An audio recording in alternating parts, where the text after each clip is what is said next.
All welcome back to എജുപോഡ്.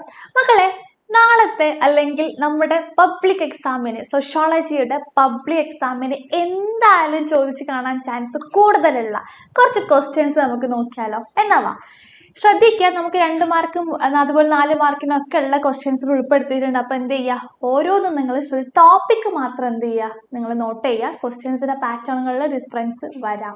Okay, അപ്പൊ എന്താണ് difference between status and role? Okay, പദവിയും റോളും തമ്മിലുള്ള വ്യത്യാസം എന്താണ്, സ്റ്റാറ്റസ് എന്താണ് റോൾ എന്നുള്ളത് അറിഞ്ഞിരിക്കണം. അപ്പൊ നമുക്ക് നോക്കാം എന്താണ് സ്റ്റാറ്റസ് അല്ലെ. പദവിയും പങ്കും എന്താണ്? ഡുവൽ കോൺസെപ്റ്റ് ആണ്, ഇരട്ട സങ്കല്പങ്ങളാണ്. ദെൻ സമൂഹത്തിലെയോ സംഘത്തിലെയോ ഒരു വ്യക്തിക്കുള്ള സ്ഥാനമാണ് നമ്മൾ എന്തുകൊണ്ട് അർത്ഥമാക്കുന്നത്? പദവി എന്നതുകൊണ്ട് അർത്ഥമാക്കുന്നത്. ദെൻ പ്രത്യേക അവകാശങ്ങളും ചുമതലകളും നിർവഹിച്ചിട്ടുള്ള സാമൂഹിക സ്ഥാനത്തെയാണ് പദവി എന്ന് പറയുന്നത്. ഫോർ എക്സാമ്പിൾ ആയിട്ട് പറയുകയാണെങ്കിൽ the position head by the mother അല്ലെ, ഒരു സമൂഹത്തിലെ ഒരു അമ്മ അല്ലെങ്കിൽ മാതാവ് വഹിക്കുന്ന പദവി നമുക്ക് എക്സാമ്പിൾ ആയിട്ട് കൊടുക്കാം. അടുത്ത് എന്താണ് റോൾ അല്ലെ, എന്താണ് റോൾ അല്ലെങ്കിൽ പങ്ക്? ദെൻ പദവിയുടെ ചലനാത്മകമോ പെരുമാറ്റപരമോ ആയിട്ടുള്ള തലത്തെയാണ് നമ്മൾ പങ്ക് എന്ന് പറയുന്നത്. ഒരു നിശ്ചിത പദവിയിലിരിക്കുന്ന വ്യക്തിയിൽ നിന്നും സമൂഹം എന്ത് പ്രതീക്ഷിക്കുന്നുണ്ടാകും? ഒരു ബിഹേവിയർ, ഒരു പെരുമാറ്റം അല്ലെ പ്രതീക്ഷിക്കുന്നുണ്ടാകും. പദവികൾ വഹിക്കാനുള്ളതും പങ്ക് എന്താണ്? നിർവഹിക്കാനുള്ളവന്റെ ഉത്തരവാദിത്തങ്ങൾ ആണ്.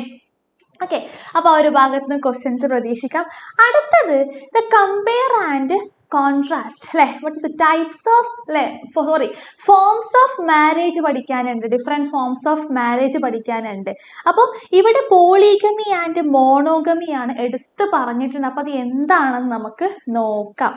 വിവാഹത്തിന്റെ രൂപങ്ങളായിട്ടുള്ള ബഹുഭാര്യത്വത്തെയും ഏകഭാര്യത്വത്തെയും താരതമ്യം ചെയ്യുക. അപ്പൊ നമ്മളിങ്ങനെ ക്വസ്റ്റ്യൻ വരുമ്പോൾ എന്താണ് പോളിഗമി, എന്താണ് മോണോഗമി എന്ന് പറഞ്ഞാൽ മതി. പക്ഷേ ഫോംസ് ഓഫ് മാരേജ് ചോദിക്കുകയാണെങ്കിൽ അവിടെ എന്താകും? 2 മാത്രം കൊടുത്താൽ പോരാ, ബാക്കി എല്ലാതും അല്ലെ. നമുക്ക് ഓരോന്നും അവിടെ നിങ്ങൾ അറിഞ്ഞിരിക്കണം. അപ്പൊ നമുക്ക് ഓരോന്നും നോക്കാം. ഓക്കെ, ഇവിടെ എന്താണ്? മോണോഗമി ആണല്ലോ അല്ലെ. ഇത് is A form of marriage in which one man marry one. സ്വാഭാവികമായിട്ട് ഒരു പുരുഷൻ ഒരു സ്ത്രീയെ വിവാഹം കഴിക്കുന്ന ഒരു വിവാഹ രീതിയാണ് ഏകഭാര്യത്വം അല്ലെങ്കിൽ മോണോഗമി എന്ന് പറയുന്നത്. ഒരു ഇണ മാത്രം അനുവദീയമായിട്ടുള്ളത്. മറ്റത് പോളിഗമിയാണ്, ബഹുഭാര്യത്വം അല്ലെ ബഹുവിവാഹം. ഒരു സ്ത്രീക്ക് ഒന്നിലധികം പുരുഷന്മാരായിരിക്കും അല്ലെങ്കിൽ ഒരു പുരുഷന് ഒന്നിലധികം സ്ത്രീകളായിരിക്കും. ഒരാൾ ഒരേ സമയം ഒന്നിലധികം എതിർലിംഗക്കാരെ വിവാഹം കഴിക്കുന്ന രീതിയാണ് പുരുഷനെ ഒന്നിലധികം സ്ത്രീകളെയും ഒരു സ്ത്രീക്ക് ഒന്നിലധികം പുരുഷന്മാരെയും ഒരേ സമയം വിവാഹം കഴിക്കാം. ബഹുഭാര്യത്വം വീണ്ടും 2ആയിട്ട് ഡിവൈഡ് ചെയ്യുന്നുണ്ട്. ഒന്ന് പോളിഗിനി അല്ലെ, ബഹുഭാര്യത്വം. ഇവിടെ എന്താണ്? ഒരു പുരുഷൻ ഒന്നിലധികം സ്ത്രീകളെ വിവാഹം കഴിക്കുന്ന വിവാഹ രീതിയാണ്. ഓക്കെ, ബഹുഭാര്യത്വം എന്നാൽ 2ഓ അതിലധികമോ ഭാര്യമാരുള്ള ഒരു ഭർത്താവ്. രണ്ടാമതായിട്ട് പോളി ആൻഡ്രി ആണ്, ബഹുഭർത്തൃത്വമാണ് അല്ലെ. ഇത് ഒരു സ്ത്രീയുടെ വിവാഹ രൂപമാണ്. ഇവിടെ ഒരു സ്ത്രീ എന്ത് ചെയ്യുന്നുണ്ട്? ഒന്നിലധികം പുരുഷന്മാരെ വിവാഹം കഴിക്കുന്ന രീതിയാണ്.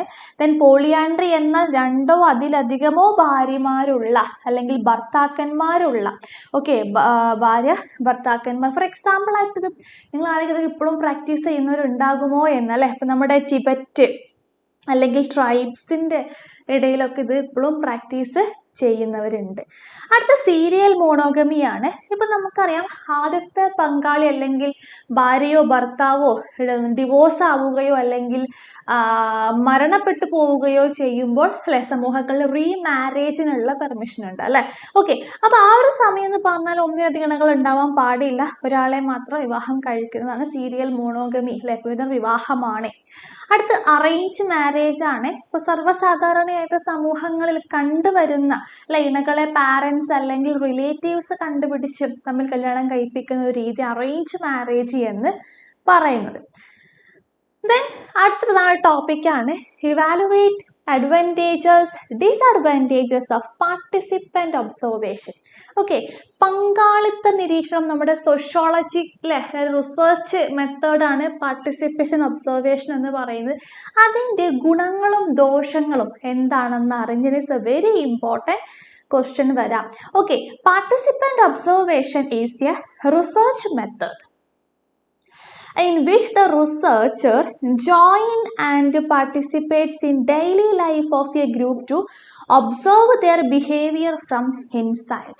ഒരു ഗ്രൂപ്പിൻ്റെ ദൈനംദിന ജീവിതത്തിൽ ഗവേഷകൻ പങ്കുചേർന്ന് അവരുടെ പെരുമാറ്റം ഉള്ളിൽ നിന്ന് നിരീക്ഷിക്കുന്ന ഒരു ഗവേഷണ രീതിയാണ് പങ്കാളിത്ത നിരീക്ഷണം എന്ന് പറയുന്നത്.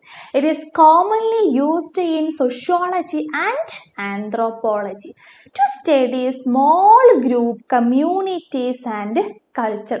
സാധാരണയായിട്ട് ഈ മെത്തേഡ് യൂസ് ചെയ്യൽ ഒന്നെങ്കിൽ സാമൂഹ്യശാസ്ത്രത്തിൽ അല്ലെങ്കിൽ നമ്മുടെ നരവംശാസ്ത്ര പഠനങ്ങളായ ചെറിയ ഗ്രൂപ്പുകളുടെ പഠനങ്ങൾ അല്ലെങ്കിൽ ചെറിയ സമൂഹങ്ങൾ അവിടുത്തെ സംസ്കാരങ്ങൾ എന്നിവ പഠിക്കാനാണ് കൂടുതലായിട്ടും ഈ ഒരു പാർട്ടിസിപ്പൻ്റ് പങ്കാളിത്ത നിരീക്ഷണം എന്നുള്ള മെത്തേഡ് ഉപയോഗിക്കാറുള്ളത്.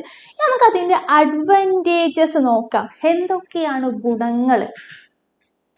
ഇൻ ഡെപ്ത് അണ്ടർസ്റ്റാൻഡിങ് ആയിരിക്കും അല്ലെ. നമ്മളിപ്പോൾ അവിടെ പോയിട്ട് പഠിക്കുമ്പോൾ ആഴത്തിൽ നമുക്ക് ആ ഒരു സൊസൈറ്റിനെ കുറിച്ചോ അല്ലെങ്കിൽ ആ ഒരു കൾച്ചറിനെ കുറിച്ചോ നമുക്ക് പഠിക്കാൻ പറ്റും. ഒരു ഗ്രൂപ്പിൻ്റെ ജീവിതം നേരിട്ട് കാണുന്നതിന് അനുഭവിക്കുന്നതിന് ഗവേഷകനെ വിശദവും സമ്പന്നവുമായ വിവരങ്ങൾ ഇതിലൂടെ ലഭിക്കുന്നുണ്ട്. ഫോർ എക്സാമ്പിൾ പറയുകയാണെങ്കിൽ ഇവിടെ കേരളത്തിലെ മത്സ്യത്തൊഴിലാളികളുടെ ജീവിതശൈലിയാണ് നമ്മുടെ ടോപ്പിക് എന്നുണ്ടെങ്കിൽ നമ്മൾ ആ ഒരു മുക്കുവ ഫാമിലീസിലോട്ട് ഇറങ്ങിച്ചെന്ന് അവിടെ നമ്മൾ നിന്ന് പഠിക്കുന്നത് എക്സാമ്പിളായിട്ട് കൊടുക്കാം. അത് നാച്ചുറൽ ബിഹേവിയർ ആയിരിക്കും, സ്വാഭാവിക പെരുമാറ്റമായിരിക്കും ഉണ്ടാവുക. ദെൻ ഗവേഷകൻ ഗ്രൂപ്പിൻ്റെ ഭാഗമാകുമ്പോൾ ആളുകൾ കൂടുതൽ സ്വാഭാവികമായി പെരുമാറുകയും പ്രത്യേകിച്ച് രഹസ്യ നിരീക്ഷണത്തിൽ ഡാറ്റയുടെ അത് വർദ്ധിപ്പിക്കുകയും ചെയ്യാറുണ്ട്. അടുത്ത better insight into feelings and motives ആണ് അല്ലെ. ഗവേഷകന് വികാരങ്ങളെ, വിശ്വാസങ്ങളെ, പ്രവർത്തികൾക്ക് പിന്നിൽ മറഞ്ഞിരിക്കുന്ന അർത്ഥങ്ങൾ എന്നിവ മനസ്സിലാക്കുവാൻ ഇത് സഹായിക്കും. ഇനി നമുക്ക് ഇതിന്റെ ഡിസഡ്വാൻറ്റേജസ് നോക്കാം. ഒന്ന് ലാക്ക് ഓഫ് ഒബ്ജക്റ്റിവിറ്റി ആണ് അല്ലെ. വസ്തുനിഷ്ഠതയുടെ ഒരു അഭാവം നമുക്കിതിൽ കാണാൻ പറ്റും. അപ്പം ഗവേഷകൻ ഈ ഗ്രൂപ്പുമായിട്ട് വൈകാരികമായി അടുപ്പം പുലർത്തിയേക്കാം അല്ലെ. ചിലപ്പോൾ നമ്മുടെ ഒരു പേഴ്സണൽ ബയാസ് അല്ലെങ്കിൽ ഇമോഷൻസ് ഒക്കെ അവിടെ കടന്നു ചെന്നേക്കാം. മറ്റൊന്ന് ടൈം കൺസ്യൂമിങ് ആണ്. ഒരുപാട് സമയം വളരെ കാരണം ഈ ഒരു ഡാറ്റ ശേഖരിക്കാൻ ചിലപ്പോൾ ദീർഘകാല ഒരു ഇടപെടൽ അവരുമായിട്ട് ആവശ്യമായിരിക്കാം. മറ്റൊന്ന് എത്തിക്കൽ ഇഷ്യൂസ് ആണ്, ധാർമ്മിക പ്രശ്നങ്ങളാണ് അല്ലെ. ഇപ്പൊ രഹസ്യ നിരീക്ഷണത്തിലൂടെ പഠിക്കുകയാണെങ്കിൽ ആളുകൾക്ക് അറിയില്ലായിരിക്കാം താൻ ഇവിടെ ഒരു സ്റ്റഡി നടത്തുന്നുണ്ട് എന്ന് പുറം ലോകത്തിനത് അറിയണമെന്നില്ല. അത് മറ്റൊന്ന് ഡിഫിക്കൽറ്റി ടു ജനറലൈസ്, സാമാന്യവൽക്കരിക്കാൻ അത് പ്രയാസകരമാണ്. അപ്പൊ ഇത് എന്ത് ചെയ്യുക, പഠിച്ചു വെക്കുക. It's a very very very important. അടുത്ത topic define the concept of alienation by Karl Marx. Okay, അദ്ദേഹത്തിന്റെ അന്യവൽക്കരണം എന്നൊരു കോൺസെപ്റ്റ് ആശയത്തിൽ നിന്ന് മക്കളെ 2 മാർക്കിനോ അല്ലെങ്കിൽ 1 വേർഡ് ഒക്കെ ചോദിക്കാൻ ചാൻസ് ഉള്ളതാണ് കേട്ടോ. അപ്പൊ ഇത് ശ്രദ്ധിക്കുക. കാൾ മാർക്സ് ആണ് ഇതിന്റെ കോൺട്രിബ്യൂട്ട് ചെയ്ത വ്യക്തി. ഓക്കെ, അദ്ദേഹം അന്യവൽക്കരണം എന്നത് അദ്ദേഹം എന്താണ് ഉദ്ദേശിക്കുന്ന കോൺസെപ്റ്റ് കൊണ്ട് തൊഴിലാളികൾ തങ്ങളുടെ ജോലിയിൽ നിന്നും അവർ ഉൽപ്പാദിപ്പിക്കുന്ന ഉൽപ്പന്നങ്ങളിൽ നിന്നും മറ്റുള്ളവരിൽ നിന്നും എന്തിന് മുതലാളിത്ത വ്യവസ്ഥയിൽ നിന്ന് പോലും വേർപിരിഞ്ഞു തോന്നുന്ന അല്ലെങ്കിൽ വിച്ഛേദിക്കപ്പെടുന്ന ഒരു അവസ്ഥയെയാണ് അന്യവൽക്കരണം എന്ന് പറയുന്നത്. 1844 അദ്ദേഹം പ്രസിദ്ധീകരിച്ച സാമ്പത്തിക തത്വചിന്ത കൈയെഴുത്തു പ്രതികൾ, economic and philosophic manuscript of 1844 എന്ന കൃതിയിലാണ് മാർക്സ് ഈ ഒരു അന്യവൽക്കരണം അല്ലെങ്കിൽ എലീനേഷൻ എന്ന ഒരു ആശയം എന്ത് ചെയ്യണത് വിശദീകരിക്കുന്നത്. അപ്പൊ ആ ഒരു ഭാഗം നോട്ട് ചെയ്ത് വെരി വെരി വെരി ഇമ്പോർട്ടൻറ്റ്. അടുത്ത what are the causes of the social change, സാമൂഹ്യ മാറ്റങ്ങൾ ഉണ്ടാകുവാനുള്ള കാരണങ്ങൾ ഇപ്പം എന്ത് ചെയ്യുക, ക്വസ്റ്റ്യൻ വരാം. It's a very important. എന്തൊക്കെയാണ്? ഒന്ന് എൻവിയോൺമെന്റൽ ചേഞ്ചസ് ആണ് അല്ലെ, പാരിസ്ഥിതികമാകാം, ടെക്നോളജിക്കൽ സാങ്കേതികം, ഇക്കോണമിക്കൽ ചേഞ്ചസ് സാമ്പത്തികമാകാം, പൊളിറ്റിക്കൽ രാഷ്ട്രീയമാകാം, കൾച്ചർ സാംസ്കാരികമായിട്ടുള്ള മാറ്റങ്ങൾ. അപ്പോൾ നമുക്ക് എൻവയോൺമെന്റൽ ചേഞ്ചസ് എന്ന് പറയുമ്പോൾ കാലാവസ്ഥാ വ്യതിയാനം, ഇപ്പോൾ വെള്ളപ്പൊക്കം, വരൾച്ച, ഭൂകമ്പം, മറ്റു പ്രകൃതി ദുരന്തം തുടങ്ങിയ പ്രകൃതി പരിസ്ഥിതിയിലെ മാറ്റങ്ങളെയാണ് നമ്മൾ അല്ലെ, ഇവ കാരണമൊക്കെ പ്രകൃതിയിൽ ഉണ്ടാകുന്ന മാറ്റങ്ങളെയാണ് പാരിസ്ഥിതിക മാറ്റങ്ങൾ എന്ന് പറയുന്നത്. അതുവഴി മനുഷ്യന്റെ ജീവിത രീതിയിലൊക്കെ ഒരുപാട് മാറ്റങ്ങൾ സംഭവിക്കാറുണ്ട്. അടുത്ത ടെക്നോളജിക്കൽ ചേഞ്ചസ് ആണ്, സാങ്കേതികമായിട്ടുള്ള മാറ്റങ്ങളാണ്. ഇപ്പോൾ പുതിയ യന്ത്രങ്ങൾ, ഉപകരണങ്ങൾ, ശാസ്ത്രീയ കണ്ടുപിടുത്തങ്ങൾ എന്നിവയുടെ വികസനത്തെയാണ് നമ്മൾ സാങ്കേതിക മാറ്റങ്ങൾ സൂചിപ്പിക്കുന്നത്. ഇപ്പോൾ ആളുകൾ ആശയവിനിമയം നടത്തുന്ന രീതി, യാത്ര ചെയ്യുന്ന രീതി, സാധനങ്ങൾ ഉൽപ്പാദിപ്പിക്കുന്ന രീതി എന്നിവ സാങ്കേതിക വിദ്യയിലൂടെ മാറ്റങ്ങൾ വരാം. അപ്പോൾ ഇതിന്റെ എക്സാമ്പിളും കാര്യങ്ങളും ഒക്കെ ഉണ്ട്, നമ്മൾ ലൈവിൽ നമ്മൾ ഡീറ്റെയിൽ ആയിട്ട് എക്സ്പ്ലെയിൻ ചെയ്യും. അടുത്ത ഇക്കോണമിക്കൽ ചേഞ്ചസ് ആണ്, സാമ്പത്തിക മാറ്റങ്ങളാണ്. ഇവിടെ സമൂഹത്തിലെ ചരക്കുകളുടെയും സേവനങ്ങളുടെയും ഉൽപാദനം, വിതരണം, ഉപഭോഗം എന്നിവയിലെ മാറ്റങ്ങളെയാണ് നമ്മൾ സാമ്പത്തിക മാറ്റങ്ങൾ എന്ന് പറയുന്നത്. ഇപ്പോൾ വ്യവസായവൽക്കരണം, നഗരവൽക്കരണം, ആഗോളവൽക്കരണം, പുതിയ തൊഴിലവസരങ്ങൾ തുടങ്ങിയ വികസനങ്ങൾ ആളുകളുടെ ജീവിത ശൈലിയെയും അല്ലെ തൊഴിലുകളെയും ഇത് മാറ്റങ്ങൾ വരുത്തുന്നുണ്ട്. അടുത്ത പൊളിറ്റിക്കൽ ചേഞ്ചസ് ആണ്, രാഷ്ട്രീയ മാറ്റങ്ങളാണ് അല്ലെ. ഇപ്പോൾ സർക്കാർ നയങ്ങളിലൂടെയും നിയമങ്ങളിലൂടെയും രാഷ്ട്രീയ പ്രസ്ഥാനങ്ങളിലൂടെയുമാണ് രാഷ്ട്രീയ മാറ്റങ്ങൾ സംഭവിക്കുന്നത്. പുതിയ നിയമങ്ങളും പരിഷ്കാരങ്ങളും സാമൂഹിക സാഹചര്യങ്ങളെ മാറ്റുകയും സമത്വവും നീതിയും പ്രോത്സാഹിപ്പിക്കുകയും ചെയ്യാറുണ്ട്. ഓക്കെ, അടുത്തത് കൾച്ചറൽ ചേഞ്ചസ് ആണ്, സാംസ്കാരിക മാറ്റങ്ങളാണ്. ഇവിടെ ആളുകളുടെ വിശ്വാസങ്ങള്, മൂല്യങ്ങള്, പാരമ്പര്യങ്ങള്, ആചാരങ്ങള്, ജീവിത ശൈലികൾ എന്നിവയിലൂടെ ഉണ്ടാകുന്ന മാറ്റങ്ങളെയാണ് സാംസ്കാരിക മാറ്റങ്ങൾ എന്ന് പറയുന്നത്. ഇപ്പൊ സമൂഹങ്ങൾ ഇടപഴകുകയും വികസിക്കുകയും ചെയ്യുമ്പോൾ ആളുകളുടെ മനോഭാവങ്ങൾ, ആചാരങ്ങളിലൊക്കെ ഇവിടെ എന്ത് ചെയ്യാറുണ്ട്, മാറ്റങ്ങൾ വരാറുണ്ട്.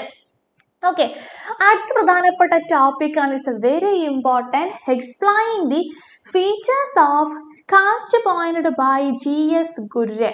ഇദ്ദേഹത്തിന്റെ ഭാഗത്ത് നിന്ന് മക്കളെ ക്വസ്റ്റ്യൻസ് പ്രതീക്ഷിക്കുക കേട്ടോ. GS ഗുര്രെ ചൂണ്ടിക്കാണിച്ച ജാതിയുടെ സവിശേഷതകൾ, ആ ഒരു ടോപ്പിക്കിൽ നിന്നും ക്വസ്റ്റ്യൻ. ആരാണ് GS ഗുര്രെ? അറിയാലോ, ഇന്ത്യൻ സോഷ്യോളജിസ്റ്റ് ആണ്. Founder of institutionalised sociology in India, founder of Indian sociological society, sociological bulletin. Okay, ഇന്ത്യയുടെ സ്ഥാപനവൽകൃത സമൂഹശാസ്ത്രത്തിന്റെ ഉപജ്ഞാതാവ് അല്ലെ, the father of Indian sociologist, Indian sociological society, sociological bulletin എന്നിവയുടെ ഒക്കെ സ്ഥാപകനാണ് ആര്? GS ഗുര്രെ. അപ്പൊ അദ്ദേഹവും GS ഗുര്രെയും ഹെർബർട്ട് റിസ്ലിയും തമ്മിൽ ഡിബേറ്റ് നടത്തുന്നിട്ട് എന്ത് ടോപ്പിക്കിലായിരുന്നു? കാസ്റ്റ് ആൻഡ് റേസ് അല്ലെ, ജാതി വംശം എന്ന ടോപ്പിക്കിൽ ഡിബേറ്റ് നടന്നിട്ടുണ്ട്. അപ്പൊ ഹെർബർട്ട് റിസ്ലി പറയുന്നുണ്ട്, India is the best place to study the evolution of races. Caste has its origin in race. These upper casters belong to the Indo-Aryan ethnic group. അല്ലെ, അദ്ദേഹം റിസ്ലിയുടെ വശം നോക്കുകയാണെങ്കിൽ വംശങ്ങളുടെ പരിണാമത്തെ കുറിച്ച് പഠിക്കുവാൻ ഏറ്റവും ബെസ്റ്റ് ആയിട്ടുള്ള സ്ഥലം എന്ന് പറഞ്ഞത് ഇന്ത്യയാണ് എന്നാണ്. കാരണം ഇന്ത്യയിൽ ഒരുപാട് ജാതികളുണ്ട് അല്ലെ. ജാതിയുടെ ഉത്ഭവം വംശത്തിൽ നിന്നാണ് അദ്ദേഹം പറയുന്നുണ്ട്. ഉയർന്ന ജാതിക്കാർ ഇന്തോ ആര്യൻ വംശീയ വിഭാഗത്തിൽപ്പെട്ടവരാണ് എന്നാണ് റിസ്ലിയുടെ അഭിപ്രായം. The lower caste would be Aryan natives or Mongoloids and other ethnic groups. അപ്പൊ താഴ്ന്ന ജാതിക്കാര് അനാര്യന്മാരായ തദ്ദേശീയരോ അല്ലെങ്കിൽ മംഗോളിയഡുകളോ മറ്റു വംശവിഭാഗത്തിൽപ്പെട്ടവരോ ആണ് എന്നാണ് പറയുന്നത്. അപ്പോൾ ഉയർന്ന ജാതിക്കാര് ആര്യന്മാരും അല്ലെ, താഴ്ന്ന ജാതിക്കാര് അനാര്യന്മാരുമാണ് എന്നാണ് റിസ്ലിയുടെ അഭിപ്രായം. And then the original Adivasi of India belonged to the lower castes. Aryans who came from somewhere and settled in India were subjuging them. Gurrier-Risley argument is not entirely correct. അപ്പോൾ ഇന്ത്യയുടെ യഥാർത്ഥ അല്ലെ ഇന്ത്യയിലെ ആദിമ ഇന്ത്യയിലെ ഒറിജിനൽ പീപ്പിൾസ് അല്ലെ കീയാള ജാതിയിൽപ്പെട്ടവരായിരുന്നു. Then എവിടെ നിന്നോ വന്ന് ഇന്ത്യയിൽ സ്ഥിരതാമസമാക്കിയ ആര്യന്മാരവരെ അല്ലെ കീഴ്പ്പെടുത്തുകയായിരുന്നു റിസ്ലി പറയുന്നു. എന്നാൽ ഗുര്രെ റിസ്ലിയുടെ വാദം പൂർണ്ണമായിട്ടും ശരിയല്ല അല്ലെ തെറ്റാണെന്ന് പറയുന്നുണ്ട്. Risley's theory that the Aryans are the upper castes and the lower castes are the Aryans hold true only in North India. അപ്പോൾ ഗുര്രെ പറയുന്നുണ്ട് ആര്യന്മാരാണ് ഉന്നത ജാതിക്കാർ എന്നും അല്ലെ ആരുടെ ഗുര്രെ റിസ്ലിയുടെ വാദത്തിനെ കുറിച്ച് പറയാണ് ആര്യന്മാരാണ് ഉന്നത ജാതിക്കാർ എന്നും താണജാതിക്കാർ അനാര്യന്മാരാണ് എന്നുമുള്ള റിസ്ലിയുടെ സിദ്ധാന്തം എവിടെ മാത്രമേ ശരിയുള്ളൂ? വടക്കേ ഇന്ത്യ അല്ലെങ്കിൽ നമ്മുടെ നോർത്ത് ഇന്ത്യൻ്റെ കേസിൽ മാത്രമേ അത് ശരിയുള്ളൂ. ഓക്കെ, അപ്പോൾ ഇന്ത്യൻ നിവാസികൾ എന്ന് പറഞ്ഞാൽ നോർത്തിൽ മാത്രമല്ലല്ലോ അല്ലെ, സൗത്തും വെസ്റ്റും ഈസ്റ്റും ഒക്കെ വരുന്നുണ്ട്. അപ്പോൾ ഇന്ത്യയുടെ മിക്ക ഭാഗങ്ങളിലും വ്യത്യസ്ത വംശവിഭാഗങ്ങൾ ഇടകലർന്ന് ജീവിച്ചു പോന്നിരുന്നു കൊണ്ട് അവർക്കിടയിൽ വംശീയ വിശുദ്ധി നിലനിന്നിരുന്നില്ല എന്നാണ് ഗുര്രെ പറയുന്നത്. അടുത്ത ടോപ്പിക്കാണ് explain how capitalism works in our society. സമൂഹത്തിൽ മുതലാളിത്തം എങ്ങനെ പ്രവർത്തിക്കുന്നുവെന്ന് നമുക്ക് നോക്കാം. Capitalism is an economic system in which private individuals own property and business. മുതലാളിത്തം എന്നത് സ്വകാര്യ വ്യക്തികൾ സ്വത്തും ബിസിനസ്സുകളും സ്വന്തമാക്കുന്ന ഒരു സാമ്പത്തിക വ്യവസ്ഥയാണ്. ഈ വ്യവസ്ഥയിൽ ചരക്കുകളും സേവനങ്ങളും പ്രധാനമായും ലാഭം നേടുന്നതിനായിട്ട്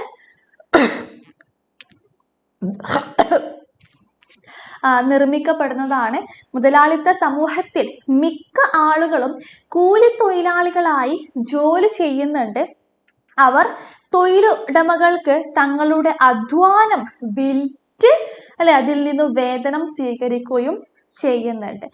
വിപണിയും മത്സരവും വിതരണത്തിലൂടെയും ഡിമാൻഡിലൂടെയും സാധനങ്ങളുടെയും സേവനങ്ങളുടെയും വില തീരുമാനിക്കുന്നുണ്ട്. ഉപഭോക്താക്കളെ ആകർഷിക്കുന്നതിനും ലാഭമുണ്ടാക്കുന്നതിനും ബിസിനസ്സുകൾ പരസ്പരം മത്സരിക്കുന്നുണ്ട്.